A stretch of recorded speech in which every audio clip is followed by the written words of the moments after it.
It was 5 minutes past midnight, and a boy was gazing down at Cypress Creek from the window of an old mansion on the town's highest hill. It was an odd-looking building.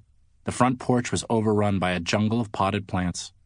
Thick green vines crept up columns, and lady ferns and blood flowers fought for every patch of moonlight.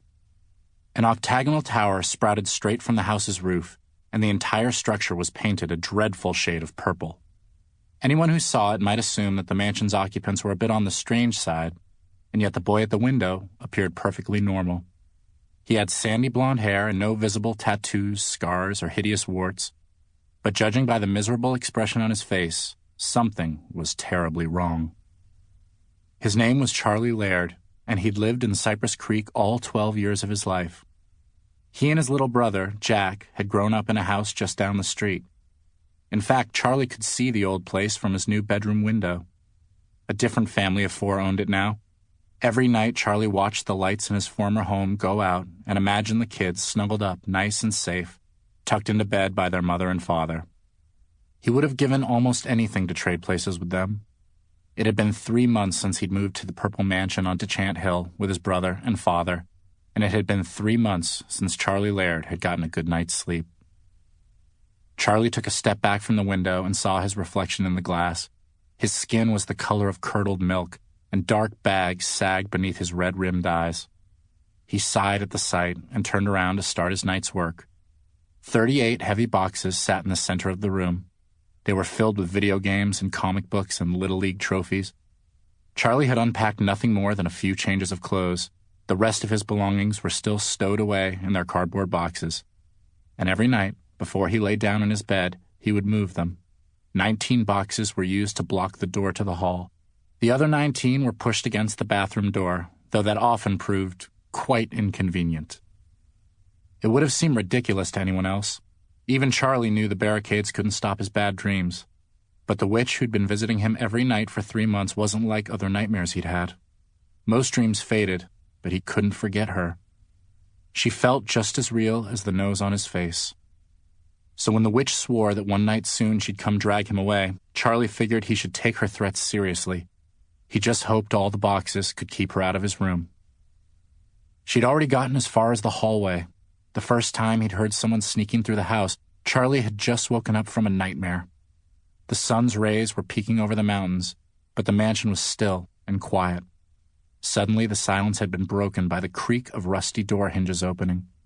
Then the floorboards groaned, and there were thuds on the stairs. The footsteps were heavy enough to be an adult's, but when Charlie worked up the nerve to investigate, he found his father and stepmother still asleep in their bed. A few nights later, he heard the same thing again. Creak, groan, thud. His father said that old houses make noises.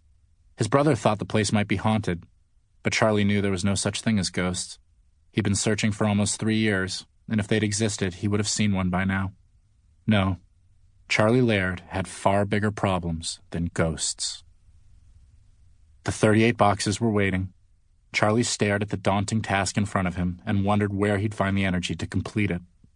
His nightmares had gotten worse, and every night he fought a losing battle against sleep. Now his eyelids were drooping, and he couldn't stop yawning. As usual, he'd stood by the window until midnight, waiting for his father and stepmother to go to bed. He didn't want them to hear him sliding the boxes across the floorboards or grunting as he stacked them against the doors. But staying up was growing harder and harder. He tried taping his eyes open, but Scotch tape was too weak, and duct tape pulled out his eyebrows. Pacing just made him dizzy, and while he'd heard that a full bladder could keep sleep at bay, every time he tried chugging water at bedtime, he ended up frantically shoving 19 boxes away from the bathroom door. So a few weeks earlier, when all else had failed, Charlie had taken his first trip to the kitchen for a cup of cold, leftover coffee. It always made him gag, and sometimes he had to hold his nose just to get it all down, but the coffee was the only thing that kept him awake. Charlie tiptoed to his bedroom door, opened it slowly so the hinges wouldn't squeal, and took a peek outside. He was relieved to see that the hallway was dark. He preferred it that way.